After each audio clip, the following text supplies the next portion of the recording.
Salut, c'est Jonathan. Bienvenue au podcast de ma semaine Star Wars.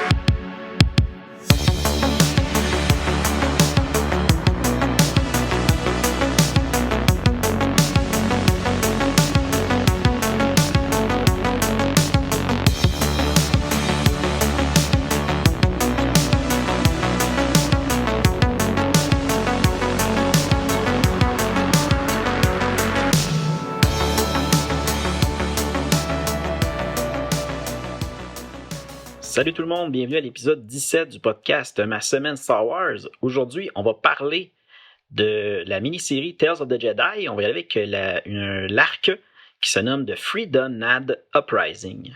Tout d'abord, comme toujours, je vais faire un retour sur ma dernière semaine Star Wars. Je suis encore dans ma lecture dans la série The Last of the Jedi. J'ai terminé le troisième roman qui se nomme Underworld. Puis là, je suis dans le quatrième de Last of the Jedi, Death on Naboo. Ça avance quand même très bien. Là. C'est des livres qui se lisent très, très rapidement. Puis avant de poursuivre cette série-là, lorsque je vais avoir terminé Death on Naboo, je vais être rendu à faire une petite pause de cette série-là, puis aller vers le deuxième roman que j'avais lu des Nuits de Coruscant. Donc, j'ai quand même très hâte. Ça fait déjà quelques semaines que j'ai terminé le premier. Puis, justement, vu que moi, je lis selon l'ordre chronologique, je devais faire une pause avec plusieurs comics, puis romans de Last of the Jedi. Mais là, je retourne dans cette série-là avec le deuxième numéro, donc j'ai bien hâte. Sinon, j'ai terminé cette semaine la troisième saison de Mandalorian. C'est terminé. Pour cette saison-là, c'était vraiment bien. J'ai vraiment apprécié cette saison-là. Je dirais pas de spoiler, évidemment, absolument rien, mais c'était une belle ride, si on veut, une belle aventure. C'était bien. J'ai vraiment aimé ça. Allez voir ça, là, surtout si vous aimez ce personnage-là, Din Djarin, avec évidemment d'autres personnages alentours qui sont quand même très intéressants. C'était vraiment bien. Allez voir ça. Du côté de certaines réceptions de romans que j'ai eu cette semaine, j'en ai quand même eu quelques-uns. J'ai reçu, je ne sais pas si vous vous rappelez, dans les 2 derniers épisodes, je vous faisais un petit retour vite sur l'événement qu'il y avait eu de Star Wars Celebration Europe 2023. Puis à un certain moment, j'avais vu qu'il existait un roman que je connaissais pas, en lien avec le parc d'attractions Disney Star Wars Galaxy's Edge. Il y avait un autre roman qui existait qui se passe dans si on veut, l'univers de cet endroit-là dans Star Wars. Puis le titre du roman, c'est A Crash of Fate. J'avais aucune idée que ça existait, ce roman-là. J'ai le premier. Je dis le premier, j'ai aucune idée dans quel ordre ces romans-là ont été écrits, mais j'en avais déjà un qui était en lien avec Galaxy's Edge, puis là c'était un deuxième. J'ai pas vraiment d'informations. Je sais que c'est un roman d'un format quand même qui me semble pas trop gros, un tout petit roman. Mais j'ai lu absolument aucune information. J'ai juste vu que ça existait, puis que je l'avais pas. Fait que je me suis empressé d'aller le commander pour l'ajouter à ma collection. Puis évidemment, je vais lire ça éventuellement lorsque je vais lire du Star Wars canon de Disney. Donc, je vais juste répéter le titre, c'est A Crash of Fate. Sinon, j'ai reçu un livre jeunesse ou même pour enfants chez Bibliothèque Verte.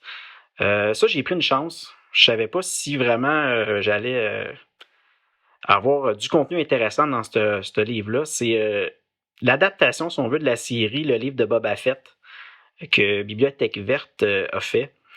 J'ai pris une chance, je dis ça parce que je voulais voir si dans ce roman-là, il allait avoir un peu de contenu inédit qui n'a pas été nécessairement raconté dans la série. Je vous avouerai que ça me surprendrait bien gros, là, surtout chez Bibliothèque Verte, c'est un livre jeunesse c'est un livre pour enfants, donc normalement, il se limite pas mal à juste raconter ce qui s'est passé soit dans les films ou dans les séries. Donc, on va voir. Quand je le lirai, je vous en glisserai des mots, c'est sûr, pour voir s'il y a du contenu supplémentaire qui vaut la peine d'être lu. Sinon, faire suite un peu au guide que je m'étais procuré récemment. J'avais le livre des sites, j'avais reçu aussi le code des Bounty Hunters, puis il y en avait d'autres comme ça dans cette série-là. J'en ai reçu un nouveau en français, ça se nomme Les Archives secrètes des rebelles. Donc encore là, c'est si on veut, une compilation de documents secrets des archives des rebelles, comme le titre le dit. C'est un guide, si on veut, ou un livre qui est considéré canon, par contre. Ça ne fait pas partie de l'univers légende de Star Wars, c'est vraiment un canon à Disney. Donc, éventuellement, je vais lire ça, puis je vais vous en parler plus en détail. Autre petite réception, ou plutôt dernière réception pour cette semaine. Je vous avais déjà parlé dans le passé que j'étais en train de compléter ma collection de livres, de romans et de comics de l'univers légende de Star Wars. Puis là, j'étais vraiment dans les derniers objets qui me manquaient, puis que j'ai essayé de me procurer tout ce qui était les livres pour enfants de Star Wars. Ben, j'en ai trouvé un autre. C'est un des derniers qui me manquait en lien avec les Ewoks. Le titre, c'est How the Ewoks Save the Trees. Puis c'est comme un livre un peu cartonné, une vingtaine de pages avec des images, puis tu sais, encore des images en couleur. Il y a quand même pas mal de texte. Fait que je m'attends à ce que l'histoire soit quand même un petit peu plus détaillée que les minuscules petits que j'avais reçus récemment. Petit fait en lien avec, si on veut, la livraison de ce livre-là que je m'étais commandé. J'ai pas été chanceux avec la livraison. Mettons que ils n'ont pas été très délicats avec ce livre-là. Puis comme c'est un livre qui est très vieux, là, je peux pas juste tout simplement contacter le vendeur et dire peux-tu m'en envoyer un autre parce que lui, il est brisé. Ben malheureusement, je pourrais exiger un remboursement, mais je veux quand même conserver le livre, là. Tu sais, c'est un livre cartonné, puis la couverture, elle a été pliée violemment par le livreur. Même que sur la couverture, on voit que le dessin en avant, il a été presque déchiré par le pli. Là. J'imagine dans le voyagement, là, il a dû être bardassé un peu. Puis parce que si je me fie aux photos qu'il y avait en ligne, le livre est en super bel état, malgré l'âge. C'est très vieux, là, il est aussi vieux que moi, ce livre-là. On parle d'une trentaine d'années, presque 40. Puis malheureusement, ben, il a été endommagé. Mais c'est pas grave, je vais le conserver quand même. Puis je vais pas tenter de m'en retrouver une autre édition. Là. Pas une autre édition, mais une autre version. Là. Je vais garder celui-là. Ça sera mon histoire attachée à ce livre-là pour enfants. Je pense que ça fait pas mal le tour de ma dernière semaine. Quand même, quelques petites choses qui s'est passé de ce côté-là. Sinon, avant de se lancer dans notre lecture du jour, je vais revenir avec un résumé complet, avec spoiler évidemment, avec divulgateur, sur le dernier épisode où on avait parlé de Tales of the Jedi, de Saga of Nomi Sunrider. Je ne sais pas si vous vous rappelez, mais on s'était laissé au moment où le mari de Nomi Sunrider, Endur, avait été tué lors d'une attaque menée par des bandits qui travaillent pour un méchant Hutt. Après cette attaque-là, lorsque justement Endur est décédé, Nomi avait vu une apparition de son mari qui lui disait de se défendre, puis de se sauver justement, de ne pas laisser les choses se faire comme ça. Donc elle avait pris son sabre laser à Endur, puis elle avait réussi à vaincre les bandits. Puis par la suite, son mari était encore apparu sous forme d'un fantôme. Puis lui avait dit de se rendre dans le système Stennis pour rencontrer le maître Jedi Ton pour que celui-ci puisse lui montrer le chemin à suivre. C'était là qu'on était arrêté avec le petit résumé. Donc on poursuit. Arrivé sur la planète je ne me rappelle plus du nom de la planète, mais sur le système Stennis, Nomi doit malheureusement laisser son droïde seul sur le vaisseau parce que cette planète-là, c'est une planète désertique. Puis évidemment, le sable, ben, c'est pas ce qu'il y a de meilleur pour un droïde. Donc, elle quitte avec sa fille seule et s'en va à la rencontre du maître Jedi Ton parce qu'elle doit effectivement lui remettre les cristaux que les bandits avaient tenté de leur dérober lorsqu'ils étaient arrêtés sur si on veut, le terminal pour se rendre dans le système Stennis. Lorsqu'elle est en déplacement pour essayer de trouver le Jedi-Stone, elle se met à entendre une voix dans la force qui semble lui indiquer justement le chemin à suivre. Puis là, elle arrive à un certain moment à une petite maison. Puis elle rencontre un homme qui se promène sur le dos d'une grosse créature. Fait que là, elle décide de lui parler. Puis l'homme l'invite à la suivre dans sa demeure. Si on revient à notre super méchant Hoth, on voit qu'entre-temps, le Hoth on voit que le Hoth avait suivi Nomi, puis qu'il retrouve son vaisseau, puis il décide de détruire le droïde qui est tout seul à bord de ce vaisseau-là. Là, on revient, si on veut, dans la demeure de l'homme que Nomi a rencontré, puis Nomi est en train de lui expliquer tout ce qui est arrivé avec son mari, puis comme quoi qu'elle devait rencontrer un Jedi. L'homme lui dit que, lui, c'est justement un Jedi. Donc, elle décide elle lui dit qu'elle doit lui remettre les cristaux qu'elle avait en sa possession. Par contre, au même moment, le Hoth arrive et se met à attaquer justement la demeure du Jedi dans le but de récupérer les cristaux. C'est à ce moment-là que le Jedi sort son sabre laser pour se défendre, mais évidemment, les bandits sont beaucoup trop nombreux. Puis, au moment où le Jedi commence à être à la merci de ces bandits-là, c'est là qu'on voit arriver l'énorme créature qui chevauchait juste avant. Cette créature-là arrive et vient au secours du Jedi et attaque les bandits qui prennent aussitôt la fuite. Puis c'est là qu'on voit que le Jedi, il remercie la créature, mais en l'appelant maître. Donc, on voit que finalement, la créature est en fait le maître Ton que Nomi devait rencontrer. Ça, c'était un peu le résumé, si on veut, du premier numéro, ou plutôt le numéro 3 dans la série Tales of the Jedi. Par la suite, dans le numéro qui suit, on voit que Vima, la fille de Nomi, est en train de jouer seule à proximité d'un lac qui contient des espèces de créatures mutantes possédées par le côté obscur. Tout à coup, il y a une des créatures qui tente d'attaquer Vima, mais c'est là qu'on voit que Nomi se met à utiliser un talent qu'elle a dans la force pour obliger les créatures à s'en prendre à une autre créature plutôt que d'attaquer sa fille. Puis au même moment, Nomi, elle entend une étrange voix qui provient du lac qui lui dit que Maître Ton va la détruire, la tuer comme son mari est mort. Puis on voit que Nomi est un peu perturbée parce que Maître Ton, il refuse d'aider Nomi depuis qu'elle est là. Ça fait plusieurs mois que Nomi attend, puis que Maître Ton ne lui adresse même pas la parole. Il la laisse tranquille, toute seule de son côté. Parce que lui, il sait très bien que Nomi, présentement, est beaucoup trop affectée par la mort de son mari pour que lui puisse l'entraîner. Là, on voit comme un peu une parenthèse, si on veut, à l'histoire. On va voir les Nessi. C'est la population du système Stennis.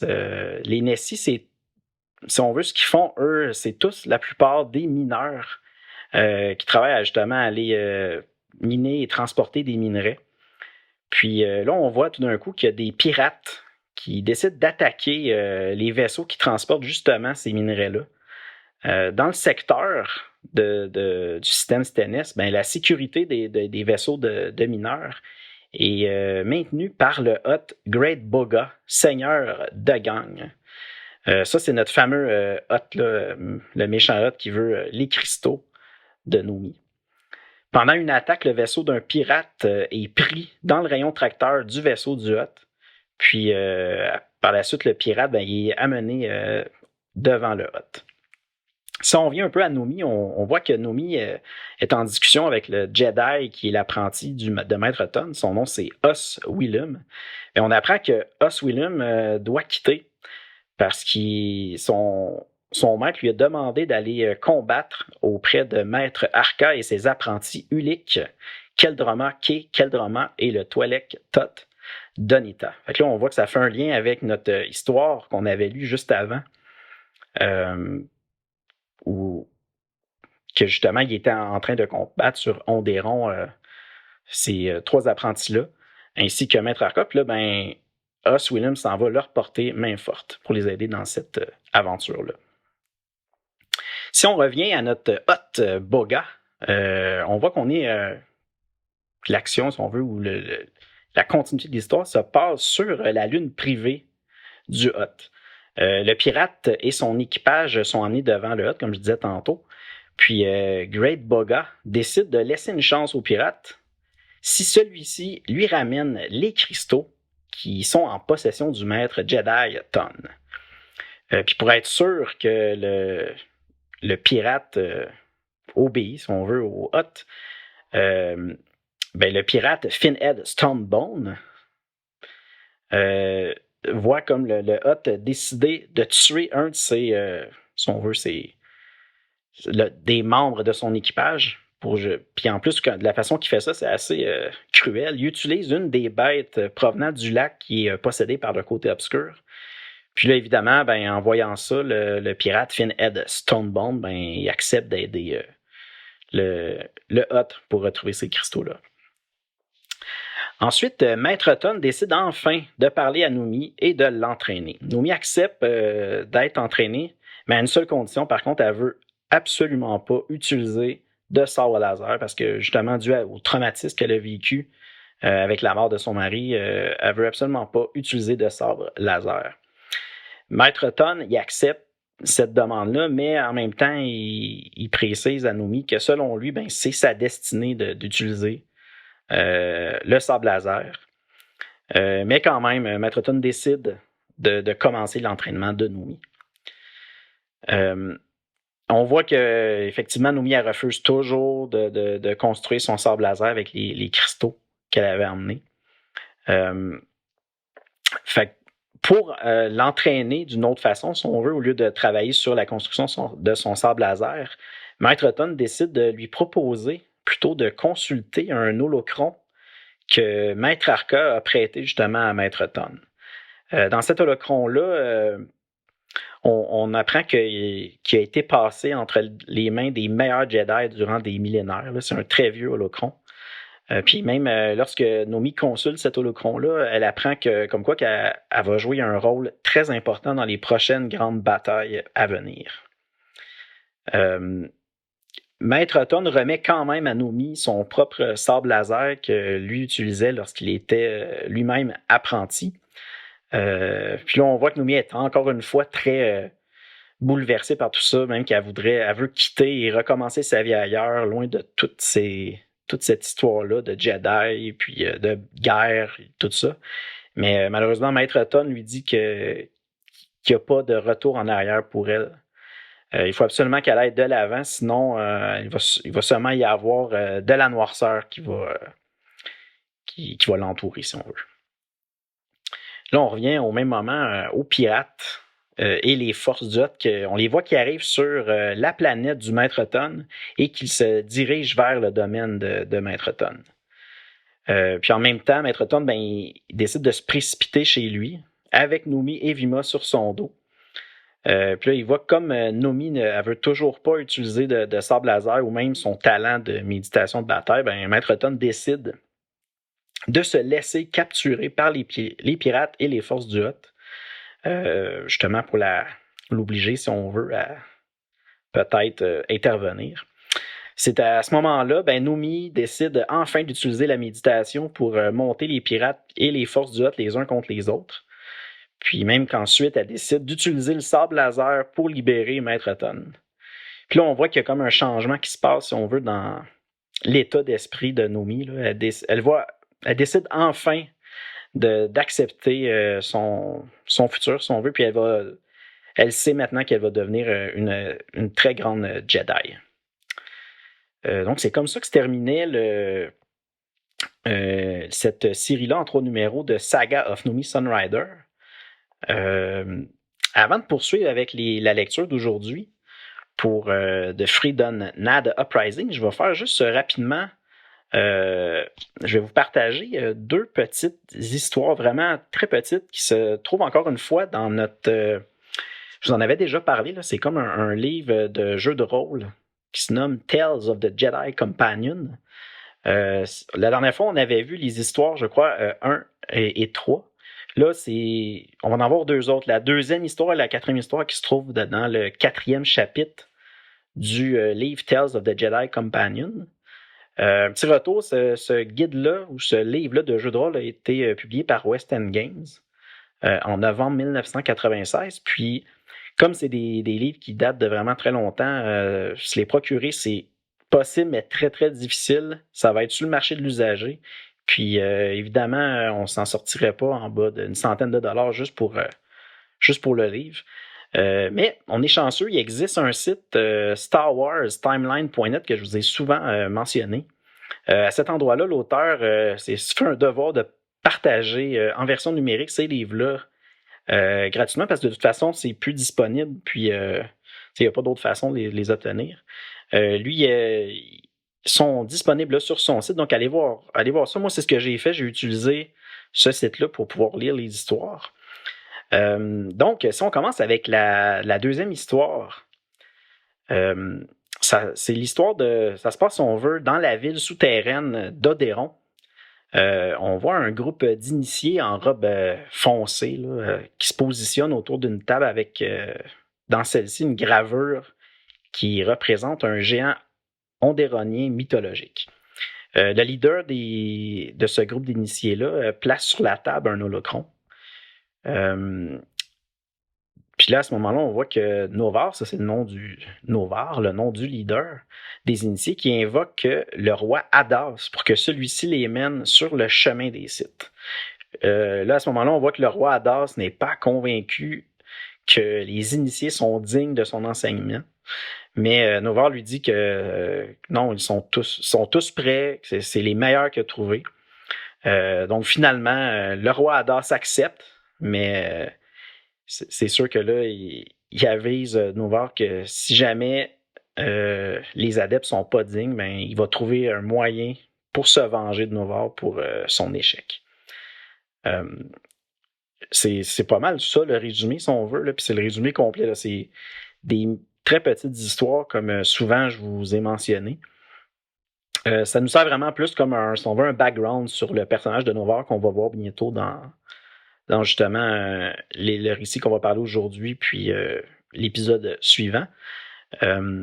Sinon, quatrième histoire, c'est 10 ans après avoir découvert un mystérieux livre Sith, Chasse Dovos travaille à forger une armure empreinte de magicite.